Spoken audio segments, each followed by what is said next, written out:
ವೀಕ್ಷಕರೇ, ಎಲ್ಲರಿಗೂ ನಮಸ್ಕಾರ. ನಾನು ನಿಮ್ಮ ಸೋಲೋ ಟ್ರಾವೆಲರ್ ಶರತ್ ಮಾತಾಡ್ತಾ ಇರೋದು. ವೀಕ್ಷಕರೇ, ನಾನು 3 ವರ್ಷದಿಂದ ಸತ್ಯನ ಮುಚ್ಚಿಟ್ಟಿದ್ದೀನಿ. ಏನಕ್ಕೆ ಅಂದರೆ ನನಗೆ ಗೊತ್ತಿಲ್ಲ, ಅದನ್ನು ಹೇಳ್ಕೋಬೇಕು ಅನ್ನೋದೇ ಗೊತ್ತಾಗಲಿಲ್ಲ. ಅದರ ಕಾರಣಾಂತರದಿಂದ ನನಗೆ ನಿನ್ನೆ ಏನೊಂದು ರಾಯರ ಕೃಪೆಯಿಂದ ಇದನ್ನು ಹೇಳ್ಕೊಳ್ಳೇಬೇಕು ಎಲ್ಲರಿಗೂ ಅಂತ ನಾನು ಭಾವಿಸಿದ್ದೀನಿ. ಅದನ್ನು ನೀವು ಸತ್ಯ ಅಂತನಾದರೂ ಅನ್ಕೋಬೋದು, ಅಥವಾ ನಿಮ್ಮ ಮನಸ್ಸಿಗೆ ಹೇಗನ್ನಿಸ್ತೋ ಈ ವಿಡಿಯೋ ನೋಡಿದವರು ಅದನ್ನು ಕೂಡ ನೀವು ಹೇಗಾದರೂ ಮನವರಿಕೆ ಮಾಡ್ಕೋಬೋದು. ಇವರು ನಿಜನ ಹೇಳಿದ್ರ ಅಥವಾ ಸುಳ್ಳು ಹೇಳಿದ್ರ ಅನ್ನೋದು ನಿಮಗೆ ಅರ್ಥ ಆಗುತ್ತೆ. ಈಗ ನಾನು ಆ ಸ್ಟೋರಿನ ಹೇಳ್ತೀನಿ. ರಾಯರು ನನಗೆ ದರ್ಶನ ಯಾವ ಥರ ಕೊಟ್ಟಿದ್ದು ಅನ್ನೋದನ್ನು ಸ್ಟೋರಿ ನಿಮಗೆ ಹೇಳ್ತಾ ಹೋಗ್ತೀನಿ. ಮಿಸ್ ಮಾಡ್ದೆ ಕೊನೆವರೆಗೂ ಈ ವಿಡಿಯೋ ನೋಡಿ. ರಾಯರ ಭಕ್ತಾದಿಗಳು ಹೆಚ್ಚಿನ ಸಂಖ್ಯೆಯಲ್ಲಿ ವಿಡಿಯೋನ ನೋಡಬೇಕು. ಏನಕ್ಕೆ ಅಂದರೆ ನಾನು ಪ್ರತಿ ಗುರುವಾರ ಅಂದರೆ ಗುರುವಾರ ಅಂದ ತಕ್ಷಣ ಎಲ್ಲರೂ ರಾಯರನ್ನ ಸ್ಟೇಟಸ್ ಹಾಕೊಳ್ತಾಯಿದ್ರು. ನಾನು ಯಾಕೆ ಹಿಂಗೆ ಹಾಕೊಳ್ತಾರೆ ಎಲ್ಲರೂ ಗುರುವಾರ, ಅಷ್ಟು ಪವಾಡ ಇದೆಯಾ ಅವರಲ್ಲಿ? ಒಂದ್ಸಲಿ ನಾನು ಹೋಗ್ಬೇಕಲ್ಲ ಅಂತ ಏನು ಮಾಡಿದೆ, ನಾನು ನನ್ನ ತಮ್ಮ ಒಂದು 6 ಜನ ಫ್ರೆಂಡ್ಸ್ ಎಲ್ಲ ರಿಸರ್ವೇಷನ್ ಮಾಡಿಸಿದ್ವಿ KR ನಗರ ಟು ಮಂತ್ರಾಲಯಕ್ಕೆ ಮೈಸೂರಿಂದ. ಆದರೆ ಅಲ್ಲಿ ಆಗಿದೆ ಎಷ್ಟು, ಹೋಗೋದು ಇನ್ನು 2 ದಿನ ಅನ್ನೋವಾಗೆ ಯಾರೂ ಬರೋಲ್ಲ, ನೀನು ಹೋಗಿದ್ದು ಬರೋಗು ಅಂದರು. ಅವ್ರದ್ದು ಏನೇನೋ ಕೆಲಸ ಇದೆ ಅನ್ಕೊಂಡು ಸರಿ ಆಯಿತು ಅಂದ್ಬಿಟ್ಟು ನಾನು ಒಬ್ಬನೇ ಫಸ್ಟು ಟೈಮು ನಾನು ಮಂತ್ರಾಲಯಕ್ಕೆ ಹೋಗಿದ್ದು. ಕರೆಕ್ಟಾಗಿ ಮಂತ್ರಾಲಯ ರೈಲ್ವೆ ಸ್ಟೇಷನಿಂದ 1:30-2 ಗಂಟೆಗೆ ನಾನು ದೇವಸ್ಥಾನದ ಹತ್ರದಲ್ಲಿ ಹೋದೆ ಆಟೋದಲ್ಲಿ. ಹೋದಾಗ ಎಲ್ಲರೂ ಕೂಡ ಈಗ ನಾವು ಏನು ದ್ವಾರಕದಲ್ಲಿ ಒಳಗಡೆ ಪ್ರವೇಶ ಮಾಡ್ತೀವೋ ಕಾರಿಡಾರು, ಅಲ್ಲಿ ಹೋಗಿ ಒಬ್ಬನೇ ನಿಂತಿದ್ದೀನಿ. ನಾನು ಅಟ್ಲೀಸ್ಟ್ ಮೊಬೈಲಲ್ಲಿ ವೀಡಿಯೋ ಮಾಡ್ತಾನಾದ್ರು ಇದ್ದಿದ್ರೆ ನಿಮಗೆಲ್ಲ ಸೆರೆ ಹಿಡಿದು ತೋರಿಸ್ಬೋದಿತ್ತು. ನೋಡಿ, ನನ್ನ ಕಣ್ಣಲ್ಲಿ ನಿಮಗೆ ಗೊತ್ತಾಗ್ತಾ ಇದೆ ಆ ಫೀಲಿಂಗ್ ಏನು ನನಗಾಗಿದ್ದು ಅಲ್ಲಿ ಅಂತ.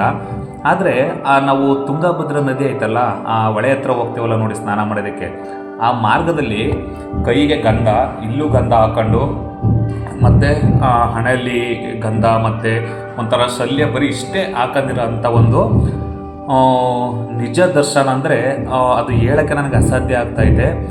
ಅಲ್ಲಿಂದ ಬಂದು ನಾವು ದೇವಸ್ಥಾನದೊಳಗಡೆ ಹೋಗ್ತೀವಲ್ಲ, ಆ ಹೊಸ್ಲಿದೆಯಲ್ಲ, ಅಲ್ಲಿಗೆ ಹೋದರೂ ಎಲ್ಲರೂ ಕೂಡ ಮನಗಿದ್ದಾರೆ, ಅಲ್ಲಿ ಯಾರೂ ಇಲ್ಲ. ಅಲ್ಲಿಂದ ಬಂದಿದ್ದು ನೋಡಿದೆ, ಅಲ್ಲಿ ಹೊಸ್ಲ ಹತ್ರ ಹೋಗಿದ್ದು ನೋಡಿದೆ. ಟೈಮ್ ಎಷ್ಟಾಗಿದೆ ಅಂದ್ಬಿಟ್ಟು ಮೊಬೈಲ್ ತೆಗೆದು ನೋಡೋಷ್ಟೊಳಗೆ ಅಲ್ಲಿಲ್ಲ. ಅದು ನನಗೆ ಹಂಗೇ ಮನವರಿಕೆ ಉಳ್ಕೊಬಿಟ್ಟೈತೆ. ಅದು ಯಾರು ಅನ್ನೋದೇ ನನಗೆ ಮನವರಿಕೆ ಉಳ್ಕೊಂಡಿರೋದು. ಅಥವಾ ರಾಯರು ನನಗೆ ದರ್ಶನ ಕೊಟ್ರ ಅಷ್ಟೊತ್ತಿನ ರಾತ್ರಿನಲ್ಲಿ. ನಾನು ಒಂದು ಸಲ ಇದೇ ಡೌಟ್ ಬಂದು ಇತಿಹಾಸನ ಕೇಳಿ ತಿಳ್ಕೊಂಡೆ ಒಬ್ರನ್ನ. ಅಲ್ಲಿ ಹೇಳಿದ್ರು, ರಾಯರು ಯಾವಾಗಲೂ 2 ಗಂಟೆ ರಾತ್ರಿಯಲ್ಲಿ ಅವರು ಸಂಚಾರ ಮಾಡ್ತಾರೆ. ಇಲ್ಲಿಂದ ಬಿಚ್ಚಲೆ ಗ್ರಾಮಕ್ಕೆ ಹೋಗ್ತಾರೆ. ಬೆಳಗಿನ ಜಾವ ಕೂಡ ಇಲ್ಲಿ ಪೂಜೆ ನಡೀತಾ ಇದ್ದರೆ ಅಲ್ಲಿ ಬಿಚ್ಚಲೆ ಗ್ರಾಮದಲ್ಲಿ ಏಕಶಿಲಾ ಬೃಂದಾವನದಲ್ಲೂ ಕೂಡ ಪೂಜೆ ನಡೀತಾ ಇರುತ್ತೆ. ಈ ಥರ ಎಲ್ಲ ಹೇಳಿದ್ರು. ನನಗೆ ಆವಾಗ ಅನ್ನಿಸ್ತು, ರಾಯರು ನನಗೆ ಪಕ್ಕ ದರ್ಶನ ಕೊಟ್ಟಿದ್ದಾರೆ. ನನ್ನ ಪರಮ ಭಕ್ತ ಒಬ್ಬ ಅಲ್ಲಿಂದ ಬಂದಿದ್ದಾನೆ, ಅವನನ್ನಾದರೂ ನನ್ನನ್ನು ನೋಡಲಿ ಅಂತ ಹೇಳಿ ರಾಯರು ನನಗೆ ದರ್ಶನ ಕೊಟ್ಟು ಅವತ್ತು ಹೋಗಿದ್ದು. ನಾನು ಪ್ರತಿ 6 ತಿಂಗಳಿಗೊಮ್ಮೆ ನಾನು ಮಂತ್ರಾಲಯಕ್ಕೆ ಹೋಗ್ತಾ ಇದ್ದೀನಿ. ಅಷ್ಟೇ ಅಲ್ಲ, ಅಲ್ಲಿ ಎಲ್ಲ ಕಡೆನೂ ಹೋಗಿದ್ದು ಬರಬೇಕು. ಮಂತ್ರಾಲಯ ಒಂದಕ್ಕೆ ಹೋಗಬೇಡಿ. ಬಿಚ್ಚಲ ಗ್ರಾಮ, ಅಪ್ಪಣಾಚಾರ್ಯರು ಎಲ್ಲೆಲ್ಲಿದ್ದರು ಮತ್ತು ರಾಘವೇಂದ್ರ ಸ್ವಾಮಿ ಅವರು ಎಲ್ಲೆಲ್ಲಿದ್ದರು, ದಯವಿಟ್ಟು ಅಲ್ಲೆಲ್ಲ ಹೋಗಿದ್ದು ಬನ್ನಿ, ತುಂಬ ಒಳ್ಳೆಯದಾಗುತ್ತೆ. ರಾಯರು ಸುಮ್ಮನೆ ಯಾರನ್ನು ಬೃಂದಾವನದ ಹತ್ರ ಕರ್ಸ್ಕೊಳ್ಳಲ್ಲ, ಅದಕ್ಕೂ ಅದೃಷ್ಟ ಮಾಡಿರಬೇಕು. ಆದರೆ ನಾನು ತುಂಬ ಅದೃಷ್ಟ ಮಾಡಿದ್ದೆ, ತುಂಬ ಖುಷಿಪಟ್ಟೆ. ಈ ಸಲ ನನ್ನ ಬರ್ತ್ಡೇಲಿ ರಾಯರ ಬೃಂದಾವನದ ಮುಂದೆನೇ ನನ್ನನ್ನು ಬಿಟ್ಟಿದ್ರು. ತುಂಬ ಖುಷಿ ಆಯಿತು. ಆ ಜೀವನ ನನಗೆ ಯಾವತ್ತೂ ಸಿಗಲ್ಲ ಅಂತ ನಾನು ಅಂದ್ಕೊಳ್ತೀನಿ. ಹಾಗೆಯೇ ನಾನು ಅಲ್ಲಿಂದ 2ನೇ ಸಲ ಮತ್ತೆ ಮಂತ್ರಾಲಯಕ್ಕೆ ಹೋಗಬೇಕು ಅನ್ನಿಸ್ದಾಗ 6 ತಿಂಗಳಲ್ಲಿ ನನಗೆ ಬೈಕಲ್ಲೇ ಹೋದೆ ಮಂತ್ರಾಲಯಕ್ಕೆ. ಅಲ್ಲಿಗೆ ಸತ್ಯ ಎಷ್ಟಿದೆ ಅಂತ ನೀವು ಕೂಡ ಯೋಚನೆ ಮಾಡಬೇಕು ವಿಡಿಯೋ ನೋಡೋರು. ನಾನು ಆ ಬೈಕಲ್ಲಿ ಹೋದೆ. ಸಂಜೆಯಲ್ಲಿ ಅಲ್ಲಿ ಹೋದೆ ಬೈಕಲ್ಲಿ. ಅಲ್ಲಿಂದ ಹೋಗ್ಬಿಟ್ಟು ದೇವ್ರ ದರ್ಶನ ಎಲ್ಲ ಮಾಡಿದೆ, ಮತ್ತು ಎಲ್ಲ ಕಡೆ ಹೋಗಿದ್ದು ಬಂದೆ. ನನಗೆ ಅಲ್ಲಿ ಯಾದಗಿರಿ ಜಿಲ್ಲೆ ಉತ್ತರ ಕರ್ನಾಟಕದವರು ನನಗೆ ಮಂತ್ರಾಲಯದಲ್ಲಿ ದೇವಸ್ಥಾನದೊಳಗಡೆ ಸನ್ಮಾನ ಮಾಡಿ ರಾಯರ ಹತ್ರ ಕೇಳ್ಕೊಂಡೆ, ನಾನಿವತ್ತು ಸುಬದೇಂದ್ರ ತೀರ್ಥರನ್ನ ನೋಡಲೇಬೇಕು ಅಂತ.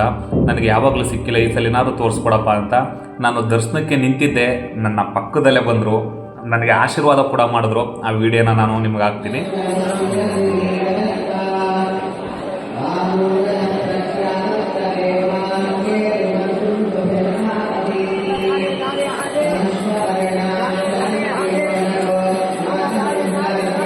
ತುಂಬ ಖುಷಿಯಾಯಿತು. ನನಗಂತೂ ರಾಯರು ಏನೂ ಕಡಿಮೆ ಮಾಡಿಲ್ಲ, ಎಲ್ಲ ಜಾಸ್ತಿನೇ ಮಾಡಿದ್ದಾರೆ. ಆದಷ್ಟು ನನಗೆ ಹೆಂಗೆ ದಯೆ ತೋರಿಸ್ತಾ ಇದ್ದಾರೋ ಹಾಗೆಯೇ ಎಲ್ಲ ಭಕ್ತಾದಿಗಳಿಗೂ ದಯೆ ತೋರಿಸ್ಬೇಕು.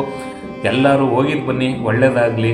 ಹಾಗೆ ಆ ಬೈಕಲ್ಲಿ ಮಧ್ಯರಾತ್ರಿ 12 ಗಂಟೆಗೆ ಹೊರಟು ಮಂತ್ರಾಲಯದಿಂದ KR ನಗರ ತಾಲೂಕು ಚಂದಗಾಲಿಗೆ ಮಧ್ಯಾಹ್ನ 2 ಗಂಟೆಗೆ ಬಂದಿದ್ದೀನಿ.